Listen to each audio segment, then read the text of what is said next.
Hi, I'm Zahra with Fraser Health, and we're here at the Surrey Memorial Hospital ER. Now, we know it can be overwhelming coming here, so let's meet with Dr. Craig Murray to walk through that experience. All right, so I've come to the ER a lot. I can't say I fully understand the journey. Can you walk me through that? Absolutely. Welcome to the emergency department. The first place you're going to be seen is in triage.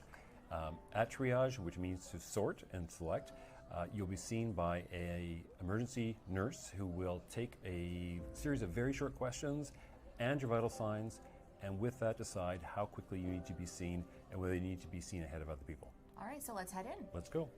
Then what happens next? So immediately after triage, you are seen by a registration clerk who will prepare a chart, and then you'll be moved into a different area of the emerge. All right, let's take a look at one of the exam rooms now. For sure.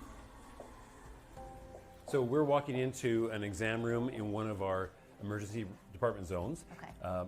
Right after triage and registration, you're going to be moved into one of the different zones in the department, depending on what you're here for. Okay. And what you're not going to see is that at any moment, something very serious could be happening in a different zone of the department. Your care provider may suddenly be called out to another area to look after a very, very sick patient. So that's why I might not see them for a little while, I guess. Exactly. You may be the next to be seen, but suddenly something's happened next door that they need to attend to immediately. But they're coming back. But they're coming back. Okay. Yes. Why don't we take a look at some of the other zones that you have in other spaces? Let's do that. So you walked me through some of the zones, but I have to ask you, sometimes as a patient, I'm still waiting quite a while. What's the reason for that? When you come into the emergency department, there are sometimes waits. We'll order blood tests for you. We may order imaging for you, like x-rays and scans, so we wait for those results.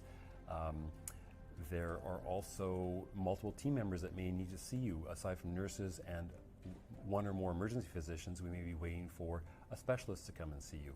So lots of different steps to your emergency visit. If you're waiting, be aware that we are always aware of you, and although looking after you, we're reassessing you, always caring for you. Okay, so maybe I'm one of those patients that's gone through all of that, now I need to be admitted. Yeah. What happens then? Small percentage of patients do need to stay in hospital after their emergency visit, and that means staying in hospital on one of the ward beds. Those wards are also very busy, and there are sometimes delays to getting upstairs to a bed. If that happens, we need to keep you in the department so you have a safe space to be. Sometimes that means we are putting you in a bed which is in a hallway for a short amount of time, but we are always trying to move you to the right space.